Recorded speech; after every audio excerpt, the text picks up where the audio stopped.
So, if you've been anywhere near an internet connection over the past month or so, I'm sure you've heard a few things about the Order 1886, a new third person shooter set in an alternate reality England in 1886. The main thing people say is how short this game is, and after finishing it, honestly, it didn't feel that short.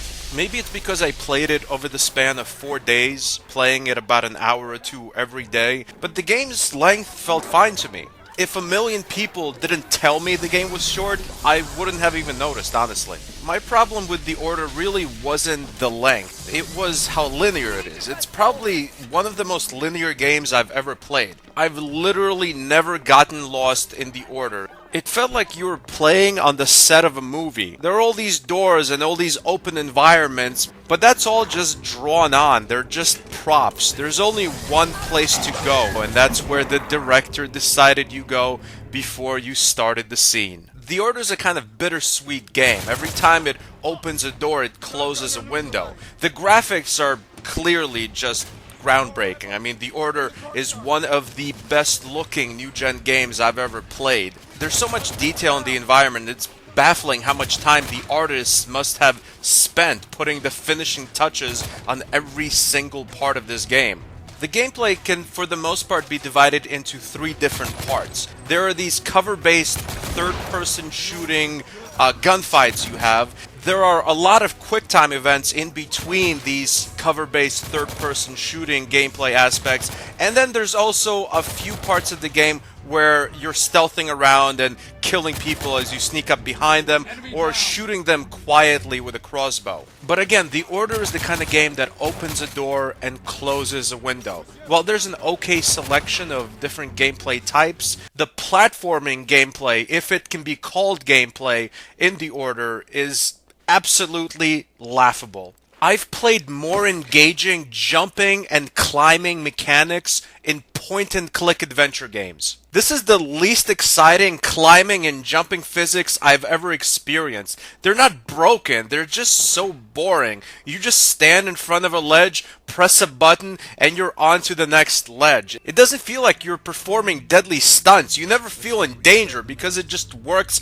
every time. It's like Sex Panther. It works 60% of the time, every time. The platforming parts of this game take absolutely no skill, and they're literally just busy work. And if they're that, why even have them in the game? Why not just have the platforming be, I don't know, a cutscene? Out of the 3 main gameplay aspects, the cover-based third-person shooting is probably going to be 70 or 80% of the actual gameplay. The controls are fine and you have a good selection of weapons, but it can get pretty easy. It's basically shoot until you're hurt, duck behind cover, rest up a little bit, rinse and repeat. If you're well fortified behind solid cover and you have pretty good timing, most of this game's gunfights will be a breeze until like literally the end. I think where The Order 1886 really shines is the story. It's very cinematic and grand. It's just a really great story for a video game. Not to spoil too much of the story, but it's basically a steampunky type of world in an alternate reality England where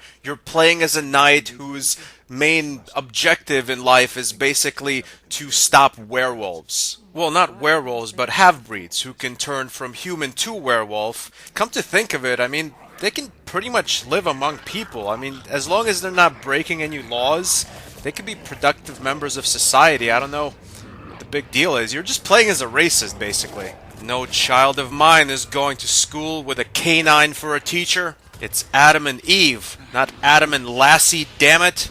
The Order is basically a great-looking game with a great story, okay gameplay, and it's worth a rent.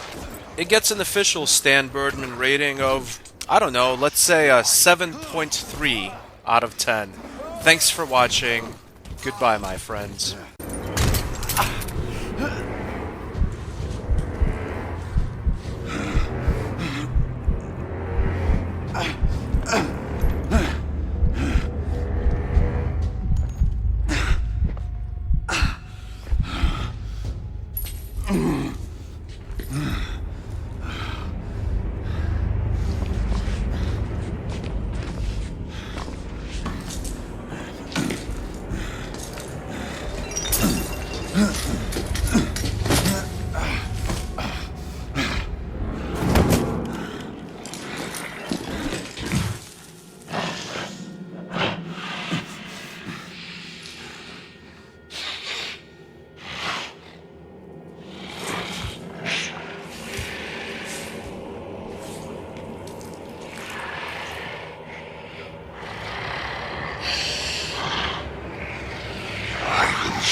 problem?